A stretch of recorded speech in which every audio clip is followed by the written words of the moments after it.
Well, hello, everyone, and welcome to Work Cookie, our weekly gathering of IOs, HRs, recruiters, and one actor as we try to make the world of work just a little bit better. And once again, we're going to continue this week and talk about performance evaluations.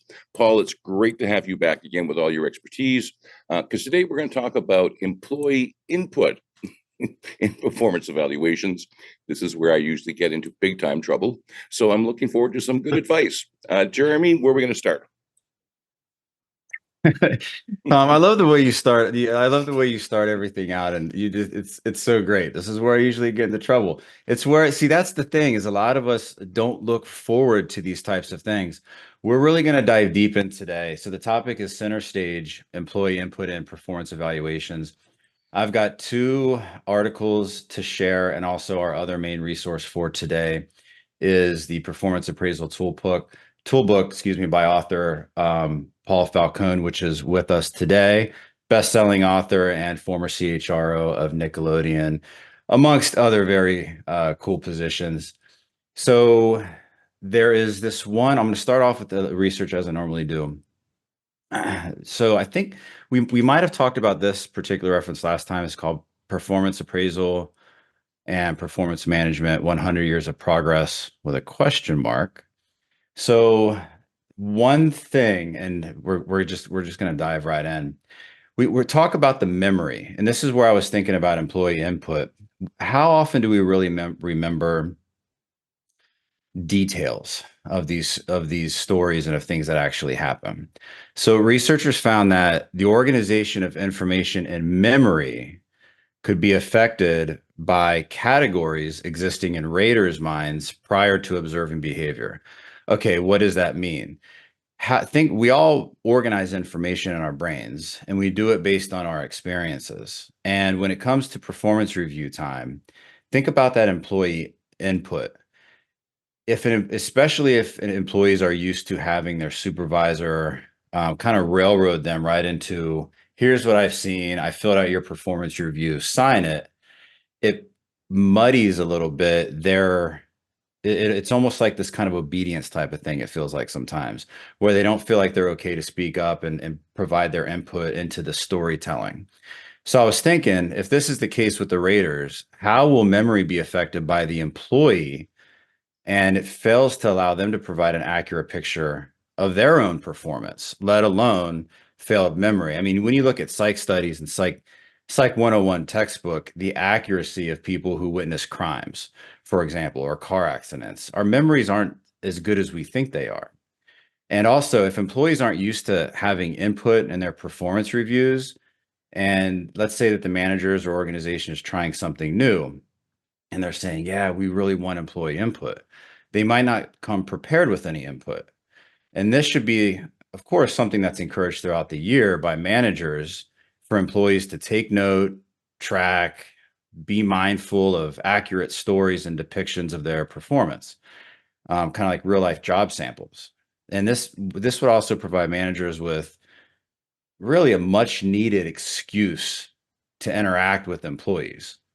A manager going to an employee and simply saying, hey, even though your performance review isn't for 8 months from now, how, not have you been tracking, but how have you been tracking, eliciting a more thoughtful response? How have you been tracking your success and the challenges so we can be as accurate as possible and do the best benefit for you regarding your progress in the organization? Which actually makes me think back to that comment I left from Paul last week. Make employees future, something about make the employees future about their future. And I think it was Shawna. Shawna's here today. She actually did a LinkedIn post and quoted that. So I'm probably missing a word or two or scrambling it, but make their future actually about their future. So, Tom, I'm going to turn it over to you, but I wanted to just bring in that little bit of research on memory, and there's more to share later on. Well, my last performance review was all about my future. If you don't do this, you won't have one. So not quite sure where that gets us. And speaking up during a performance review for me has been the experience of just say yes. That's the only thing they want to hear. Just confirm what we've written down, which is why I'm out booked to do some interpersonal skills trainings. So there you go. So it's still a bit of a minefield, Jeremy.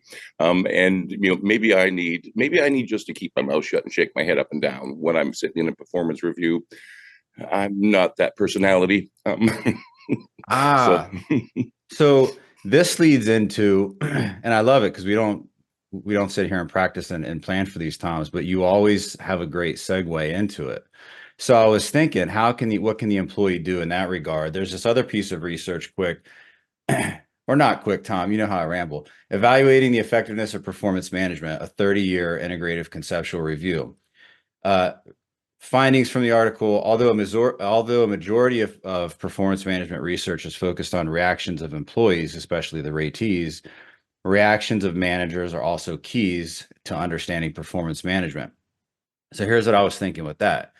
Yeah, we're talking about employee input here, but what if employees could effectively lead the conversation to a place better than it would normally go? I'm thinking about what you just said, Tom. What if employees were able to ask? So now we're kind of going to LindaAnn's perspective, where um, employees can take charge and should take charge of their own performance and of their own development. Excuse me.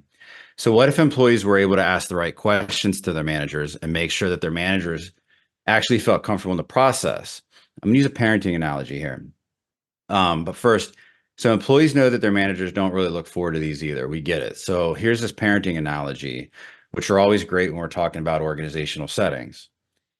As parents, we give feedback to our children, but we ask a lot of questions because we want their input. What would happen if, for example, if a teenager engages in a very thoughtful conversation with a parent and asks good questions, making sure that we felt our input as a parent was welcome and entirely heard and purposefully considered, rather than do this, don't do this, you mess this up, and we're just constantly talking at. What if the teenager, parallel with employee, really engaged us? And what if at the end of the conversation, the parents felt like it was a great adult to adult conversation rather than a parent to child conversation or parent to teenager conversation? What parent would not consider that a huge parenting win at the end of the day? Having this teenager fully engage them, parallel, have an employee fully engage that manager. So if we parallel this to the workplace, what would happen if the manager received that purposeful thought, good questions, etc., even thinking and talking from their perspective on behalf of the employee, inviting feedback with a very adult to adult conversation? So that's what I'm thinking based on what you said, Tom. Over to you. well, shouldn't then, like, one of my always questions is, when do I get to evaluate my supervisor? Um, but shouldn't maybe this relationship and this evaluation be more about evaluating our connection, our relationship, and how we can improve on that? And wouldn't that actually make both of us better and make both of us better employees? It would. If you ever have the chance that you participate in a 360 for your boss, that's when you get to provide that feedback.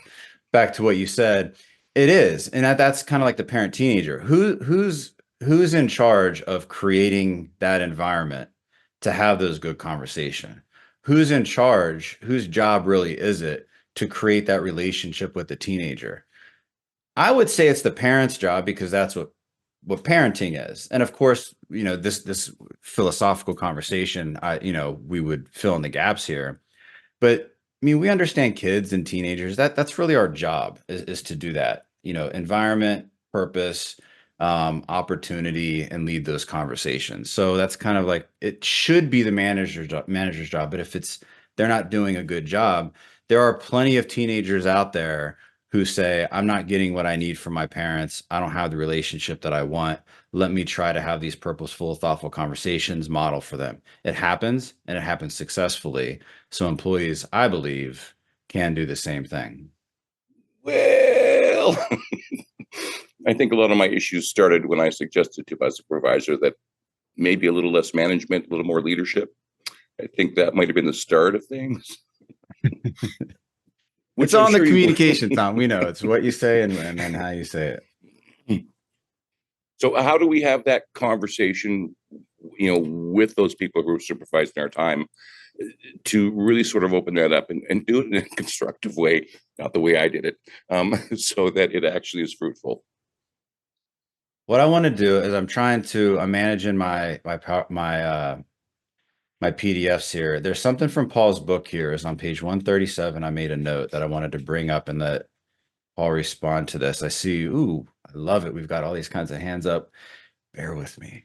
Oh my gosh, I highlighted. Actually, I'm going to do a screen share here. Paul did say I'm free to do the screen share of his book here. And normally I don't highlight this much at a time. All of this just seemed to be very important.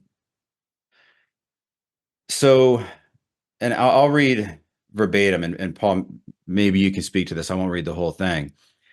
But so in Paul's book, think of it another way, this time as an employee. So we all work 2,080 hours per year, and many of us, for many of us, it's a bare minimum. But only one of those over 2,000 hours is reserved for us. That 1 hour when we get to discuss our own assessment of how we performed over that entire year. That's a lot. So now, and I'm skipping a little bit, ratchet that up. Instead of giving ourselves a gift of 1 hour a year, what about a 300%? When you put it in percentages, it's quite different. Increase by giving ourselves 4 hours. How about we work together with a yardstick we both agreed on how to measure our personal progress and contributions to the company? The two go hand in hand. If I'm adding skills and becoming a stronger player, then my company benefits because of my greater capabilities. I'm making a positive difference at work, and I'm keeping up my skills up to date. My responsibilities are fresh, and my resume targeted for future growth and stability. And that goes on, but I want to give Paul an opportunity, if you could, to speak to this a little bit. I think that was brilliantly written. I don't know who wrote that, but it's really, really well done. No, Jeremy, the parenting parallel is a good one because people can relate to that. Even if you don't have kids yourself, you can kind of see it because we were all kids and on the receiving end. But the thought is this, everybody. If management is coming at you, right? It's like this, my boss is the unilateral decision maker and the disciplinarian. You're going to respond a certain way to that. And the way you respond to that is by fear of making a mistake. And there are some managers out there who believe that mistakes should never be made. And if a mistake is made, I need proof that this will never happen again, da, da, da, da, da. And the tail is wagging the dog because they manage by error. They manage by mistake. You don't hear any of the good stuff, but make one mistake and they're all over you, right? And in human resources, I've heard that in exit interviews for years across different industries and whatever. It's fairly common out there. And that's my point is, like, change your sponsoring thought about this. This is adult to adult. For just a minute, I don't care who's higher on the corporate totem pole. Okay, yeah, you're higher than the people below you. They're higher than the people below them. But this isn't about hand-holding, and it's not about judgment. It's about observation. There's a big difference. You have the right to observe. You really don't have the right to judge. And where we are right now, and in a lot of organizations, is you really only do this once a year. It is a paper chase. People feel like they're being judged. We opened up talking about how the memory is influenced by the rater's frame of mind or frame of reference. And you can almost remember things in a category that you want to, which is Paul Falcone's not very good. So here's an example of it. But they're not looking at it holistically. They're not remembering the positive things. So make this easier on yourself as a leader. Shift that responsibility for self-evaluation back to the employees. What I, as an employee, thought was my biggest contribution of the year, you didn't even mention on the annual review. Well, it happened 9 months ago. It doesn't matter. That's still within the rating period. So you've got to kind of give that back to the employee. And the idea of having them do a self-review, what I always did with my employees is before we sat down for the annual review, and by the way, you guys, I do believe in quarterly reviews. I think it's really important. They only last 20 minutes. I'm just listening. They're telling me where they're at. They set the time on my calendar. They set the agenda for the meeting. My job is to listen and coach. But the reality is, I would do like a prep meeting with the employee. I wanted to hear from them. Tell me about your self-evaluation. Tell me about your achievements and your accomplishments that saved time, that increased customer satisfaction, that increased revenue, that decreased costs, whatever it happened to be. Why is the organization a better place? for your having been here. And I want to kind of tease that out of them. And that is not the place for the yes, but. This is just listen. I just want to hear where they're at. I want them to do their very best presentation. And the logic there is I'm trying to teach them to become stronger leaders. I'm paying it forward by giving away what I'm kind of good at, which is I can do this for myself. I like spreadsheets. I like showing what my achievements were. I like quantifying my accomplishments. Most people don't. Even at the hourly level, though, the non-exempt people out there, they can do this too. You will be surprised if you give them that opportunity, if you make the space for them to put their best foot forward in their annual review preparation. You get some really, really good stuff. The managers will say, yeah, but Paul, they're going to think they're the best thing since sliced bread. I think they're a meatball. And I'm like, okay, wait, hang on. This could raise a difference in perception. But that gives you a reason to talk about, Paul, I appreciate all this stuff. There are, not necessarily in this meeting, but there are certain things that I am concerned about or that I think you really want to focus on going forward. But put it out there. Let's talk about it. I'm not going to engage in a paper chase where I don't ask them the feedback. I put mine down. They write a rebuttal. I write a rebuttal to their rebuttal. They write a rebuttal to my rebuttal. This is noise. This is drama. We have to treat them like adults. We've got to sit there. We've got to listen. I've always said, listen with your eyes and with your heart, in addition to your ears. Okay. It's like, listen, not to overcome what they're about to say, but listen to it from their point of view. Most people will be harder on themselves than you would ever be. That's what my experience tells me. But people think that, well, people are going to have a distorted view, and then I'm going to have to overcome the fact that they think they're so great. And yeah, sometimes it'll come down to that too. But the truth of the matter is when you treat people with this kind of respect and you give them this level of independence, so to speak, they're usually not going to try and snow you. They'll respect the fact that their boss is asking them for that improvement. And more often than not, in my experience, it's like, Paul, there's a couple of mea culpas here where I know I need to get better. That's where I need your help. That's kind of where I would expect it to go. You'll be surprised that people will be harder on themselves than normally you would be on them. So, Jeremy, that's my initial thought on that. But that's what I was trying to get to in the book. It's like, it's not a once a year for an hour or a half hour. It really is developmental. It's meant to have touch points. So I follow the New York Stock Exchange, right? Quarterly reports, the 10 Qs that lead to the annual report, the 10K, but give them the chance to put their best foot forward. That's what career and professional development is all about. And Paul, you mentioned this over time development. You also mentioned a couple of times this frame of reference. And I've got to add the other parts that I had highlighted in blue about this yardstick, which is the individual development plan.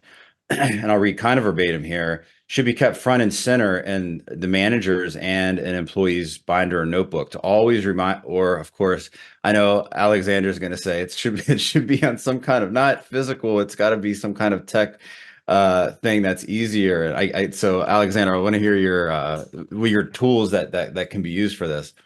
But so that they can always remind themselves and think of new and faster ways to getting there. Okay, that's development. And Paul continues in his book, turn it around for a moment. You're the supervisor, because we were looking at the employee's point of view. Again, keep this front and center. It's a constant reminder of an agreement. And Tom and audience, we've talked about communication pledge / psychological agreements, agreements that we've made and the goals that you can help your team members reach.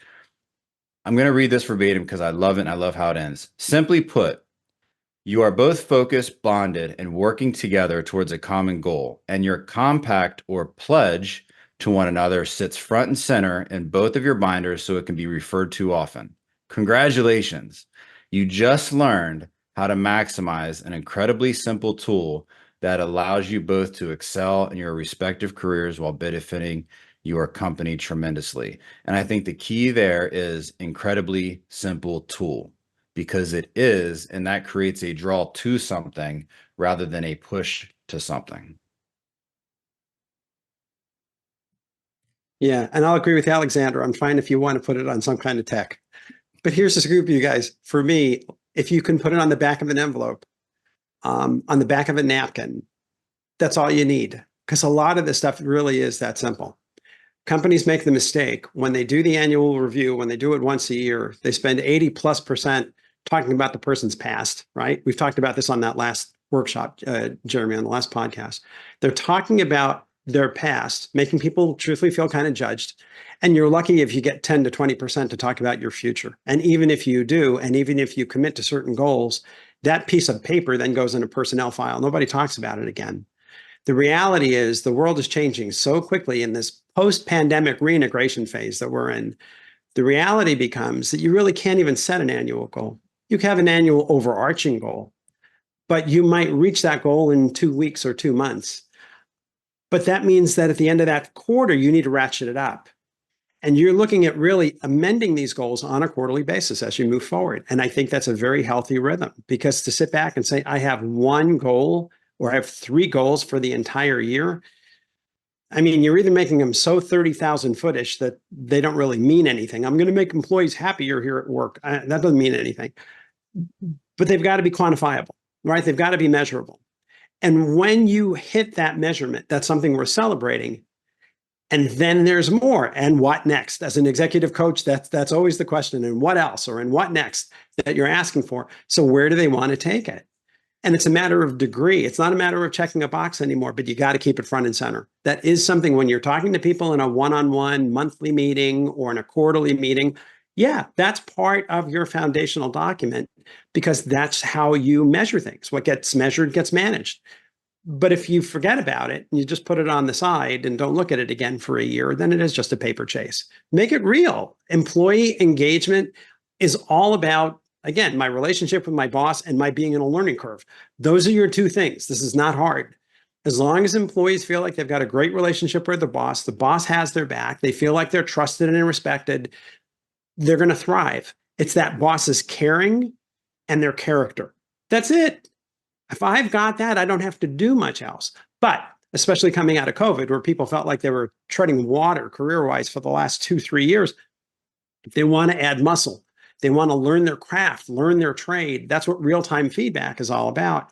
And this gives you the opportunity between the real-time feedback and these little quarterly captions to talk about what their overarching trajectory is looking like, how they want to course correct, where they can use your help, where they want more training. That's the opportunity for them to soar and for you to know how to build better leadership teams as the manager. All right, well, thank you very much for that. And I think we should get to some of these hands up, because people have been waiting. And Paul, I could just have a conversation with you for the next 45 minutes, but let's go to Lee. Oh, man. Well, as usual, so many things to unpack. First, Tom, I understand where your journey as a communication professional started. I see why you wanted to become an expert in that. And I'm going to surprise you for a second here, Tom. This is something the Navy actually did right. I know. I'm glad you were sitting down. When they, even though, we know all the problems with the annual thing and comparing it to people who do different jobs and all that kind of stuff. But one thing they do correct is you're expected to provide input. Usually you get what's called a brag sheet, where you go and you put in all the wonderful things that you did over the past year, and you give that to your supervisor, because your supervisor may have, 100 people, 200 people that they're doing evaluations for. They don't necessarily know what you did down to a proper level. So, being able to provide that information. And then once you get more senior, you actually provide a draft write-up for the narrative part of your thing. And then your supervisor goes, yeah, no, yeah. And so they use that as the basis. So I think that was one of the few things that they did right in that process. I do want to say that organizations are going to be a big impediment with this, as we know. But for any of you listening, as a supervisor, as a leader, as a manager, you can implement these things on your own. For your people, you can do quarterly reviews and all that kind of stuff, and roll it up into that annual, paper trail that the company does. I tell my people regularly, when something cool happens, that write it down. Make sure, because a year from now, you're not going to remember that. And I'm not going to remember that. And I try to keep notes, but I'm still going to miss stuff. And when something goes awry, instead of just blasting them for it, I go, okay, it happens. What did we learn? what did you learn from this to make it happen differently next time? And, because if you give a safe space for your people to fail quickly and fail safely and then learn from that, well, then they fail less, at least not in the same ways. So that's just one way. And there's a trust building here because most people have had, experiences like what you described, where it's an us against them and it's, adversarial. It's not a positive thing. And, oh man, I got to go get my review and oh boy. But so you're going to have to work on that as a leader. I mean, I know with my current team, there were times where I was like, hey, tell me about that. And they're like, they're waiting for the shoe to drop. Am I setting them up? It's like, no, that's not how I operate. And it takes a while for them to understand that you're being genuine, that you really are interested in the answer, that you really are concerned with their performance and their future. And, I tell my people all the time, I know you're not going to stay here forever. And that'll suck for me, but I'll celebrate for you. What can we do to make that a good thing? And, what can we do to make you pass, go right on past where I am? What can we do to help you get there? And, and people are taken aback. I had one of my, from this team, actually had somebody, I've never had anybody, a supervisor told me that before. I'm like, well, your supervisors were wrong. Okay. I'm just going to put that up. And then just one last thing for those of you listening to the podcast, if you have the opportunity to join us live, the chat that you don't see is full of gems. My attempts at levity notwithstanding, there is some great stuff in the chat. So, and with that, I'll hand it back to you, Tom. Well, thank you very much. And thank you for that, Lee. And Paul, jump in anytime you want. If you hear something from one of the speakers that you want to comment on. Natasha, great to see you back here again. Let's go to you. Hi, everyone. And Lee, I'm just going to go ahead and add a +1 to what you said about Paul and being a communications person. But there are so many points that I wanted to jump on, and I don't even know where to begin, but I guess I'm going to start with, I love the mention, Paul, of work agreements, because as we know, work agreements, it will vary and look differently by organizations and based on the organization's culture, right?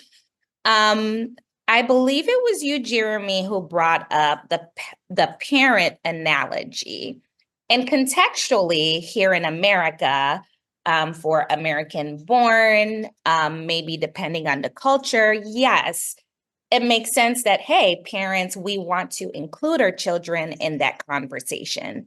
But from a cultural perspective, myself being Black and from a little country known as Haiti, I don't think I would be present with any of you today if I were to dare tell my parents, and here is how I feel, or here is my input.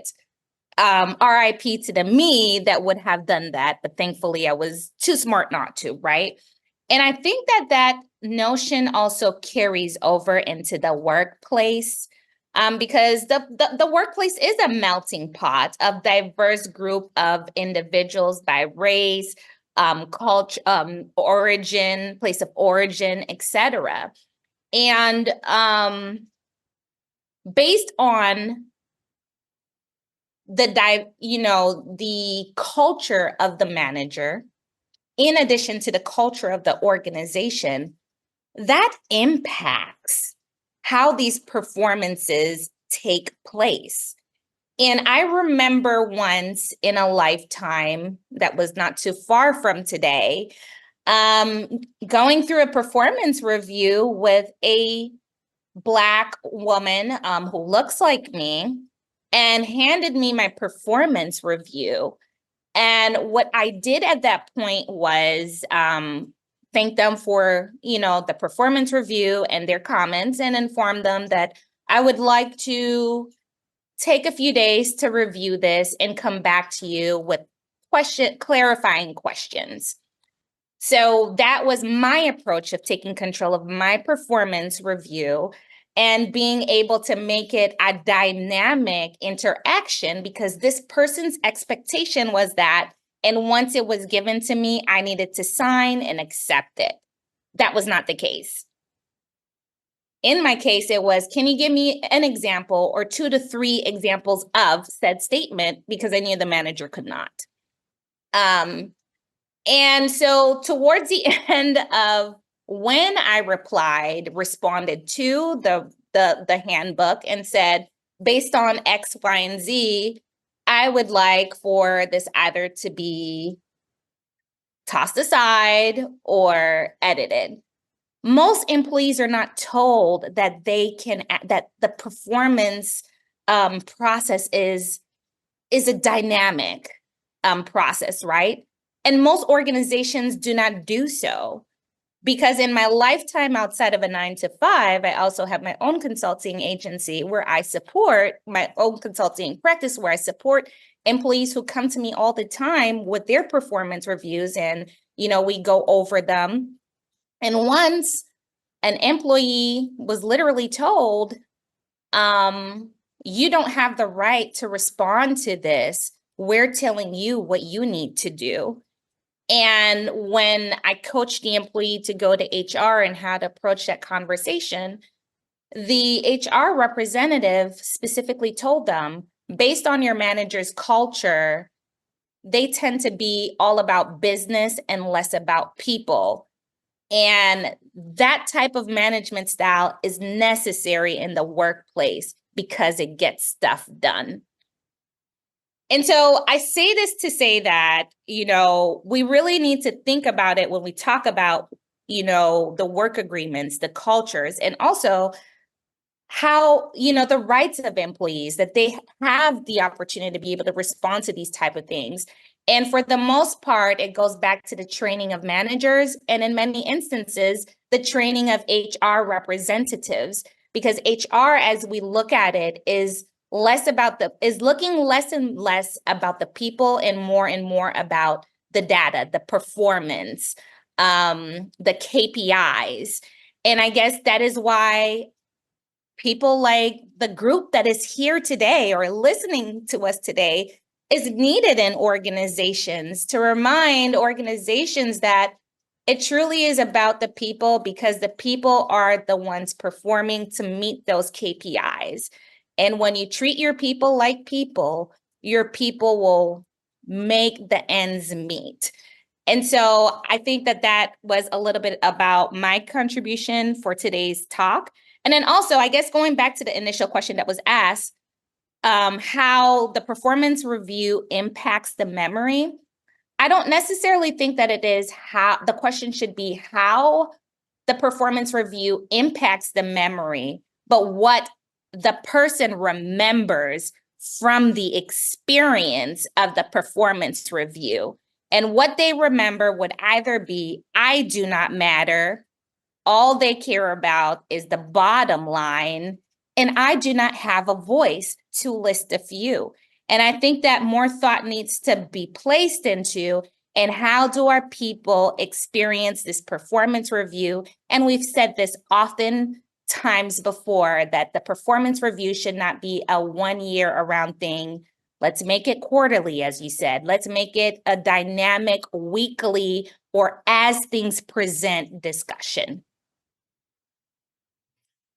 Thank you very much for that, Natasha.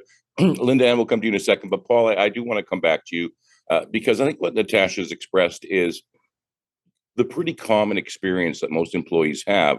So how do you, when you're working with organizations, transition them from that notion of what a performance review is to this new vision, which actually is beneficial?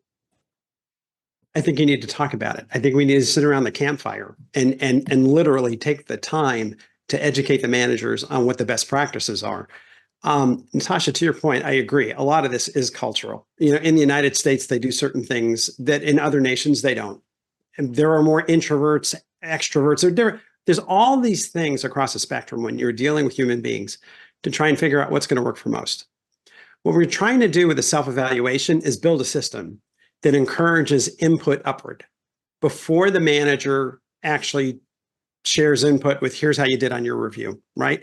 Give that employee a chance to invest in their own career and professional development. It's that simple. Yeah, some managers out there believe that you have to be feared to be effective. I think that's a bunch of baloney, but some people believe that, right? Some people believe you should never recognize people because it'll go to their head and make them want more money. That's silly. Recognition is free. It's the psychic income that keeps their tails wagging, keeps them coming back to work every day.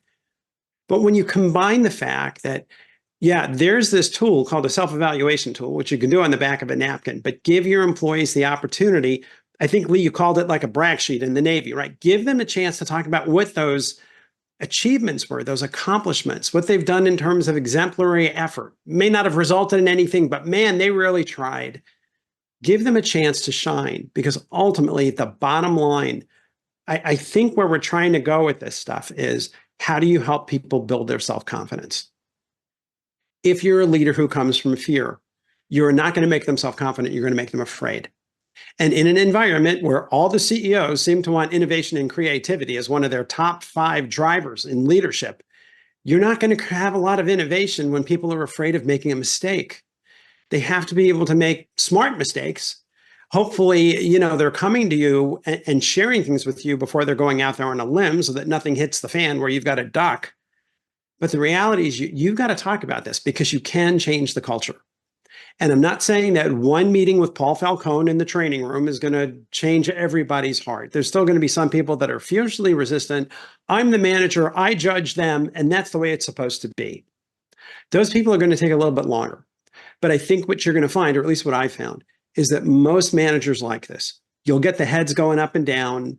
I asked them to filter it through how they would have liked to have been on the receiving end of this as employees, or how would they feel about it now as employees? Do they think this is something worth doing? Usually the answer to that by the majority is yes. So you can change the culture. It's the structure, it's the communication, it's the training, it's the sitting around the campfire and sharing the wisdom, passing it down from the elders to the newer gen. And I think that really is going to make a difference. There will be those stubborn holdouts who may have to self-select out of the organization because they don't like the new direction the company is going in since Paul Falcone got here. But that's a lot of drama. You're not going to see that much. Lee, I'm going to guess, based on what you said in terms of telling employees on your team, you guys, I want for you what you want for you, not I want for you what I want for me through you. Right? How do I help you get ahead in your career here or elsewhere? You've probably had very little turnover on your team or in your teams.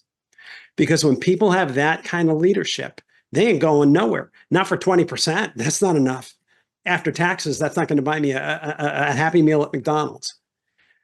But boy, I love working for Lee. He gets me. He trusts me. He makes me feel like my opinion matters. He brings out the best in me. He challenges me to do things I don't even think I'm ready for. He seems to have more faith in me than I have in myself. When you start describing your leader that way, you're not going anywhere. And that's why you have that kind of stability. I'm lucky. I've had that kind of stability in my teams as well. But they've got to know that you care. And it all comes down to character and caring. That's it. We're so busy chasing our tails, trying to do. The reality is it's just a matter of who you be, who you are. It's the beingness that's so important. The best boss you've ever had is usually couched in terms of their beingness. It's the way they cared. It's the fact that their character, they trusted you, they respected you, they let you do your best work every day with peace of mind. That's it. This ain't rocket science, but that's really where we need to get. And that's what we on this call and everybody listening in, that's where we need to drive this. Because in this new economy, post-COVID economy where things are changing so quickly, we need agility. We need people who can adapt. We need people who can come up with innovative ideas. That doesn't come from fear. That comes from trust and self-confidence. That should be a sound clip we put all over the internet. Thank you very much for that, Paul. LindaAnn, we're going to go to you, and then Nick, we're going to go pop over to you. LindaAnn.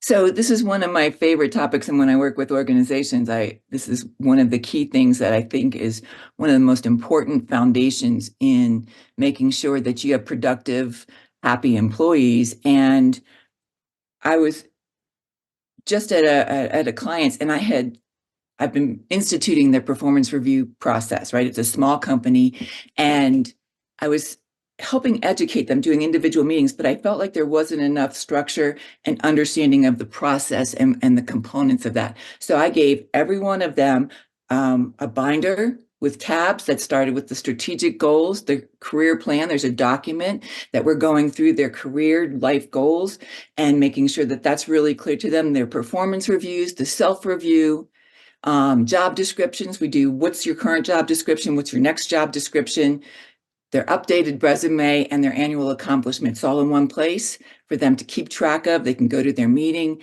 It's all cohesive. And I don't know how a supervisor of any kind can do a good performance review without that self-review first. And when I train leaders, they are not to do the performance review until they've received that copy of the self-review first and really looked at it and integrated that thought process into their own performance review. And I have a lot of feedback in that self-review on, so what do you like best? What's your biggest accomplishment? What are you looking to, what's a skill set that we're not aware of that you can contribute? All of those kinds of things where they really see how they can be integrated into the organization. Well, I think the key piece for leaders that are based on fear is we need to educate them on the fact that their success is dependent on the success of their employees and how well they perform. And so to really create that process for this is a team effort, right? And align it with the goals and so forth.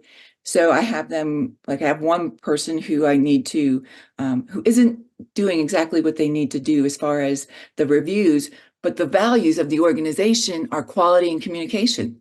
So if this is going back to the actual values, we keep going back to how is what you're doing really supporting those values, and that's then not a judgment on my part then. It's we need to make sure that we're executing this in the plan that we agreed to and everything's aligned together. So that's my very initial piece of feedback. Well, thank you very much for that, LindaAnn. Nick, over to you. Yeah, it's a fantastic, continuation of last week's conversation. And we talk about, the employee speaking up, and everybody seems to have more examples of that going wrong than that going right. And it just makes me, wonder, how do you carry on the day-to-day relationship with people who, manage like this? Because whether it's happening yearly, quarterly, it really is happening every day. It's the interactions that you have on a regular basis with your manager that build to this, conversation. We talk about what happened. And I love what Paul says about, keep it simple. It's not rocket science. We talk about trying to put bells and whistles and put it in technology, but bad programming on good technology is still bad programming. And so I think that's, as much as, yes, we can streamline good processes once they're there, we have to look at the central philosophy of why are we doing the performance review? What are we building into it? Is it forward facing? Is it rear facing? And even just the communication within. I put on my notes here, fact and follow up. If we can take some of the emotion out of it and say, this happened. Can you tell me what happened? Why did you miss that deadline? What was going on? Get curious and give somebody a chance to defend themselves and tell the story from their perspective while you tell it from yours. And hopefully you can meet in the middle and say, well, this is what we're going with going forward. And the old psychological line is past behavior is the best predictor of future behavior. And that's why I think some of these get so rear facing. But if you're talking about improvement and development, okay, this did happen. How can we change the situation if it comes up again in the future? Thank you very much for that, Nick. Yeah, it's interesting, and it's a two-way relationship between you and your supervisor, and it's interesting when you go to talk to your supervisor and their body language changes, their body straightens and tightens, and the tone of their voice goes up about 2 or 3 tones. Not a good start to a meeting. Dr. Matthew, let's go to you. So there's a lot of good commentary around what employee involvement could look like and why leaders should do that. I try to avoid the word should, but it'll work here. Overall, it's encouraging a participative design in their performance review process, not just the one time a year, but throughout their entire career development. And like Paul said, it's building cultures, cultures that embrace leading and learning versus managing and miscalculation. Where did we mess up here? Let's focus on the positive as well. And let's, as Nick just brilliantly pointed out, okay, we made a mistake here, but what can we learn from it, and how can we avoid that as we continue to move forward? To the managers or leaders that are kind of stuck in that middle area of, this sounds great, I want to do this, my employees would want this, but my managers, my leaders want the other way. They embrace me and they encourage me to go this other way. Is it, for those managers, is it possible in every organization or every situation? Of course not. The notorious answer in IO is it depends. So sure, there's some tasks, things that are very important, they're fixed, they're not really negotiable, but then there are other things that can be approached a little bit differently. They can have that flexibility. If your organization is saying, here's how you need to do the performance reviews, and then your performance review in return is focused on how well you do those assigned tasks, you might be kind of stuck. For example, if the employee reviews, it's a very rigid structure, and you're going, how can I embrace and integrate some of these other factors? What might it look like to bring both pieces still together and still meet the requirement that I'm held to, but also embracing the desired piece that I want and that I know my people would want? And I'd contend that over time, the results that you and your team will get from that adapted and changed employee performance process, that's going to start getting attention.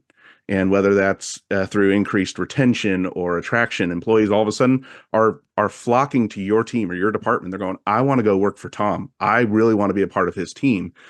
Performance, development, whatever it is, higher ups are going to start noticing. And they're going to start, all of a sudden, you're going to have questions coming to you going, what are you doing differently? And that's going to give you an opportunity to empower that change in other areas of the organization, including the employees in the process in the performance review throughout the year. It's more than just completing some arbitrary task. It's about empowering them in their development. And to what Paul shared earlier, give people the chance to invest in their career and in their future. I have a question for you, Paul. I actually, after our last conversation, I reached out to a friend and former colleague who I know he has copies of your book. His organization gives them, encourages their leadership teams to read your stuff. And he was very familiar with it. He was asking, one of the questions that came up when he and I were talking was, when managers and leaders try to encourage their employees to be engaged in this process, not always their feedback for those evaluations, the employees' feedback is not always constructive. Sometimes it's very defensive, or it's focused specifically on this one, weakness or this one challenge, or how. So the question that he asked was, how do you encourage and how do you recommend approaching employees and showing them, here's a great way to do this, and it doesn't have to be a defensive battle. It can be a positive, embracing conversation. So I'd love to get your thoughts on that for him. Matthew, you bring up a really, really good point, but there's a training element that needs to go into this too. When you talked about just now, the culture of the organization, this idea of you're going to start seeing results. It's going to take some time. This doesn't happen in a 1-hour training session. It needs to be ongoing, and the employees need to know that it's not the HR idea du jour, that this is really important to you. That's the whole idea of the character and the caring, right? You sit with your employees around the campfire. It's called a staff meeting. And you talk about, you guys, I want to tell you how we want to move in a different direction and what this is going to look like and what I would expect to hear and what I would be saying to my boss when I do the same kind of meeting as an employee when I'm feeding the information upward. But how I want you to think about it is, how do you focus on your own career and professional development? And what can I do as almost like a mentor and a coach to help you get where you want to get? And I'm going to ask you to talk about your achievements, your accomplishments, your extraordinary efforts that may not have resulted in anything, but things where you really felt like you went above and beyond. I want you to talk about how you made the company a better place. I want to talk about what people say when you walk out the elevator. What's that 30-second pitch? What's that brand that you have? That's the way I want you to think about this meeting. I know we've never done this before. I know it sounds a little bit kind of like, but I've been reading up on this and I'm studying this. And I think it really, really is going to make a difference. And I think even if the rest of the company isn't doing it, in our department, we can do it. And I think we're going to be able to show some really strong results. So I want you to feel committed to this. I want you to feel comfortable to the degree that you are. But I also want this to develop over time. The first meeting that we have may feel a little bit awkward. You're getting your traction, you're getting your footing. but we're going to do more of these. I'm hoping to do this on a quarterly basis, but I really want you to start thinking in terms of achievements and accomplishments. And why is the organization better? How are you increasing the customer satisfaction? What are you doing that people would say, wow, that's agility. He's really good, or she's really good at this, and changing and becoming a first adapter of new technology, whatever it happens to be. What are those values? And the only other thing I'd say on this, and I think this is important, Matthew, I call it values-based leadership. The idea of living your values as a leader in the workplace is a very, very healthy thing. And I learned this from Mark Taylor, who was the general manager of Nickelodeon, who was a genius. He was like a legend in his day at the animation studio. And Mark would sit with the new hires in orientation. Every 2 weeks, we had new hire orientation. Mark was there for at least an hour. And he'd tell them about the history of the studio, and he'd tell them about what we value most. And he would say, you guys, I want to tell you what my grade 8 values are. And my first value is always have one another's back and bring out the best in everybody you work with. And then he'd go through his 8 and he would talk about that. And then he would say, I encourage you to think about your own values and share them with your manager. Now, that was all done on a Monday. On Wednesday, he would have a follow-up meeting for everyone who was in leadership capacity. And he would bring them into his office and he would say, okay, you guys, we want to talk about your expectations of thriving here are really high, and they should be. And we want you to think about this in terms of a long-term career path.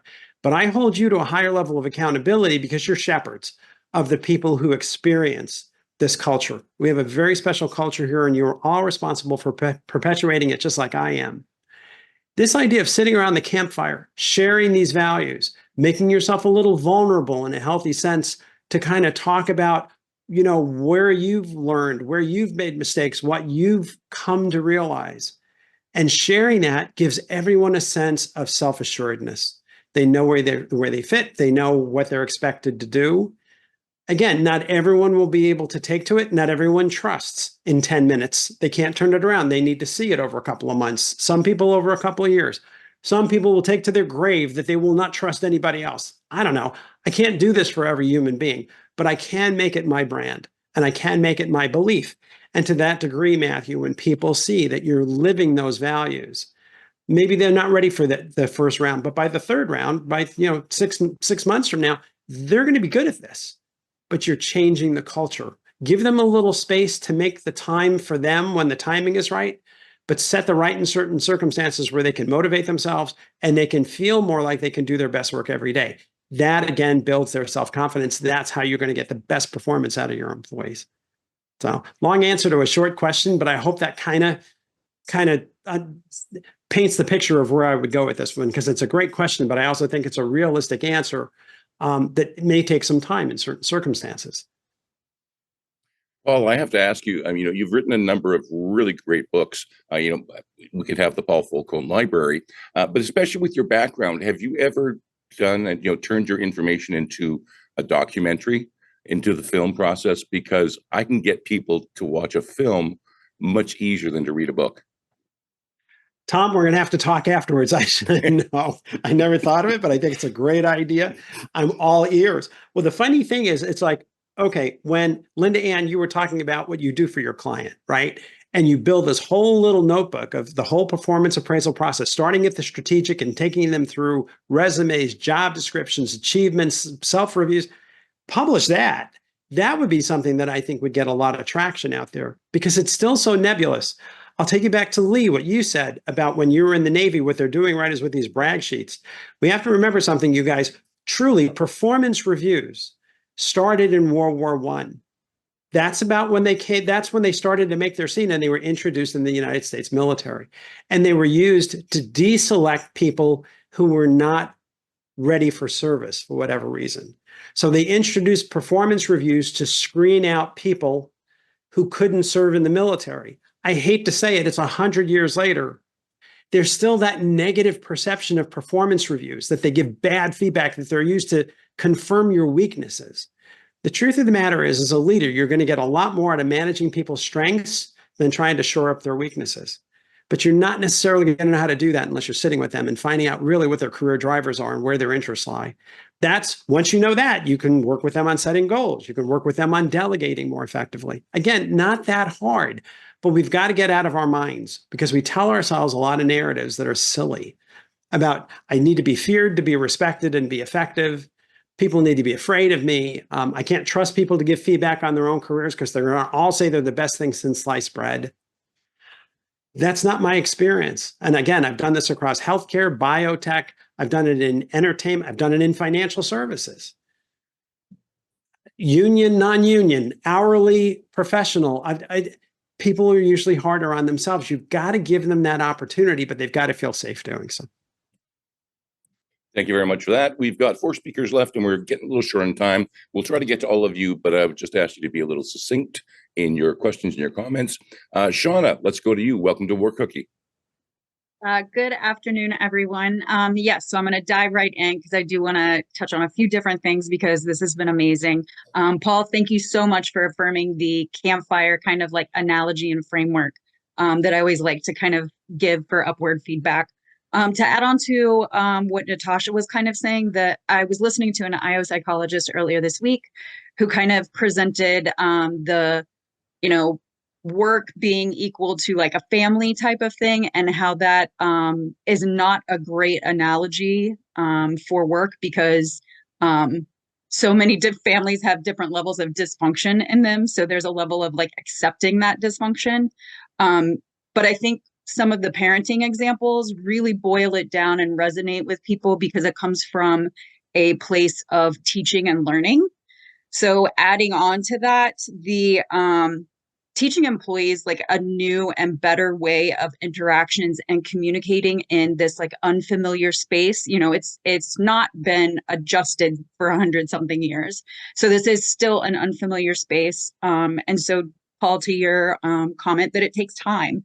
I think another article I had read about regulative maintenance. So that's basically employees using avoidance to cope with unwanted relationships at work, relationships that are uncomfortable, abusive supervision, clashing personalities, things like that. So I'll drop that into the comment section for you guys to kind of like look at. But I think ultimately it really does boil down to teaching and imparting knowledge to this new workforce and all of the human factors that are adding into that. Yeah, I totally agree. That's great, Shawna. Everyone get Paul's books and then hire yourself an IO psychologist. Alexander, let's go to you.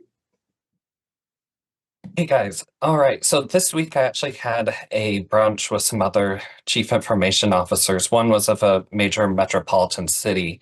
And they brought up something that I thought was very interesting because it kind of tied in with performance reviews and getting employees to be able to do some of the things. If Jeremy, yes, perfect. So on the IT eras part for the enterprise IT, what we were talking about was shadow IT. And this is essentially where employees are downloading and installing either software or using tools that are online SaaS-based that haven't been approved yet. And when we were talking about this, they were talking about managers not being able to get them in. One CIO was from an oil company. The parent oil company provides IT for what are essentially subsidiaries underneath. And so he was making essentially the CEOs of those companies sign retainers that if they purchased any type of unauthorized software, it wasn't going to be refunded. It was out of their own pocketbook. And that was how they were trying to curtail this. And so we kind of have the most basic level IT of the enterprise eras going up each one. This was back in 2018, still quite relevant, though, unfortunately, about 70% of organizations are still at that first basic level, really struggling with shadow IT. But when I asked the questions about, well, how often do you have performance reviews? It was once a year for the performance reviews. And so there wasn't an ability really or a system set up and the maturity of the organizations to have these conversations with the employees about why are these types of shadow IT software risky to the businesses and how can we start to have those conversations to guide the employees to understand, hey, this is something that's really puts our business at harm.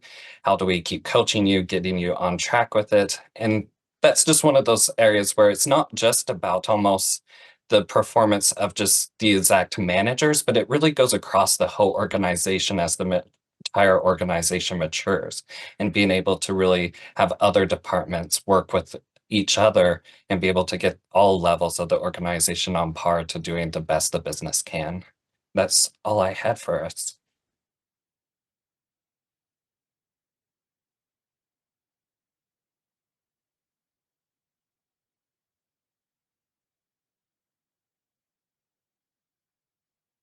Tom, over to you.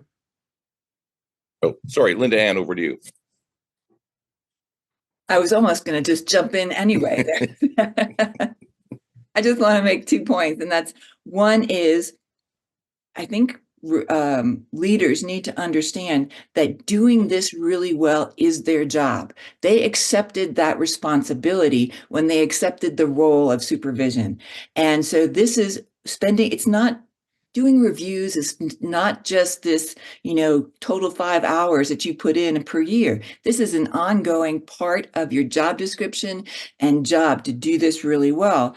And one of the things that I have included in the review document that the leader completes is once they go through the goals and expectations and all those kinds of things, they need to identify what they are going to do to facilitate that person's success. So in other words, I can tell you I want you to do X, Y, and Z, but what am I committing to facilitate that progress? And then those things that are identified on that particular performance review, they are all to be transferred to the reviewer's performance review and expectations, so that they are now responsible for following through on that commitment.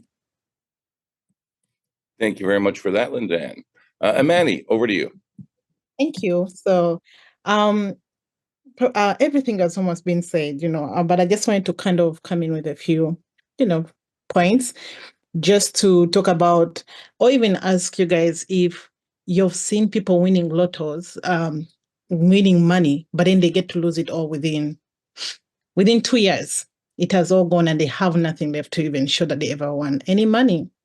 So in as much as we're talking about all these performance reviews and stuff, I just wanted to just say that somebody talked about, training and teaching. And I feel like leaders feel like only employees should be the ones to be able to receive, but they're also not trained enough to be able to be in that position of receiving as well. Sometimes they get into, I'll say, what I usually say, get into your emotions and let their ego, come, into the whole equation because they have the title. And I've always said the title always makes us feel so much entitled, to certain respect, even without us, giving it out there. So I think in life, we have 2 things we pay for. You're either paying for it with your money or paying it for your time. So when we lower our gaze to understand that as leaders, that regardless of how much these employees are not directly bringing money to this organization, they're paying it with their time. We will know and have value for these people. And also speaking from the part of being empathetic, you're putting yourself in somebody else's shoes. So why are you trying to be empathetic and then also bringing an opinion of your own? You have to let these people speak and let you know what it is or how they really, what is going on with an organization in a way that when you're being empathetic, you're not just listening and then be like, oh, but also this is this and this is that. You fully have to just keep quiet and let, employees give you the feedback. And sometimes when somebody overvents, they eventually burn out. When they burn out, they will either get to realize what they're doing wrong, or they will start to feel understood. When you keep quiet long enough to listen to somebody, they'll start to feel understood. Then they will open up and be willing to listen to you, or even they will be able to hold themselves accountable with your presence or without your presence. I'll tie this to where I come from in my culture. And I remember I mentioned in the comment down there, I say gentle parenting. Gentle parenting, these people had 1,000 ways of telling us they loved us. And one of it I'll tie it also to what Paul speaks about, the campfires, because I remember I talked about the campfires here as a point within my culture when we're talking about the storytelling topic here on this podcast. So they had 1,000 ways of telling us they loved us. But when they came up and then they were being authoritative and told you, this is what I want you to do, you would do it. It doesn't even matter how much we say that, oh, I think whatever we said from the beginning that we have to, act in that way. To me, the whole point of parenting that I remember is they had 1,000 ways of telling us they loved us. They showed us through different ways. They were kind or being empathetic with us. But then at the same time, they will come up with something is wrong. They'll tell you, this is not what I want you to do. This is what I want you to do. And with no doubt, with their presence or without their presence, you will be doing that. So I'm just saying, we are all talking about these things of how a leader should be, but if they're not even willing to be receiving, if they're not trained to be empathetic, to even have the emotional intelligence of the associating and understanding where the emotions are or how they should be, treating themselves as an example towards his employees, then we are all failing at this. We're going to say as much as we're going to say, but then leaders will just end up being performative leaders if they're also not ready and have the emotional intelligence to be able to know they should be in tune with their own, emotions, to understand that when an employee is just trying to raise a point, they're not trying to, to rail on your parade or something, but they're just trying to, raise a point to just make, harmony in working together within an organization. So my point is, in as much as we're doing all these trainings needs to be done, each one of us needs to be accountable and build. I always say our emotional intelligence will be in good positions to receive information, to receive criticisms without taking it so personal, so that we can all contribute to the value for the time that employees put into organizations, then value for the money that, our employers, pay us as salary, and then also value for our clients, for their money that they really put into organization. Because once you really, once you really take care of your employees, they will take care of your, your clients. Something that I say, our interactions generate emotions, and that's why we all have to pivot and know how to control them. And that's why I would love to really echo and just wanted to say with my 2 cents. Thank you so much. Thank you, Manny. Always great insights from you. Well, thank you, Paul. This has been a great 2 weeks. You've brought some great understanding to us, and thank you for sharing your wisdom. You came as a guest. Please consider yourself family. Drop by anytime and join us. Are there any final words or thoughts you'd like to share? No, I just want to say thanks, everybody. Tommy, you've been great. Jeremy, thank you for the invite. You guys are a lot of fun. You are changing the world. I think we all are. And the funny thing that I find is when we're in these kinds of settings, passing the wisdom on to ourselves, it's funny, you guys. It's the same messages in all the books. No matter which bestsellers you want to pick up off the shelf, the top 10, the top 100, no matter what language it's in, we're all trying to get towards the same place. There's a lot of opportunity now. There's so much change out there. Now's the chance to reinvent what we're doing. It's an exciting time. I'm glad to be part of it. I'm really glad to be part of this podcast and this community, this village. Thank you all for hosting me. It was really lovely. Thank you very much. Jeremy, what's going on around CBOC? Yeah, and also thank you, Paul. And we are looking forward to having Paul back. And it is exciting times, and those are fantastic words of wisdom. So our theme for next month is to be determined. But I do want to share this. So this is for May. We're getting so many events. So here's our event calendar. We have 18 April, just for April.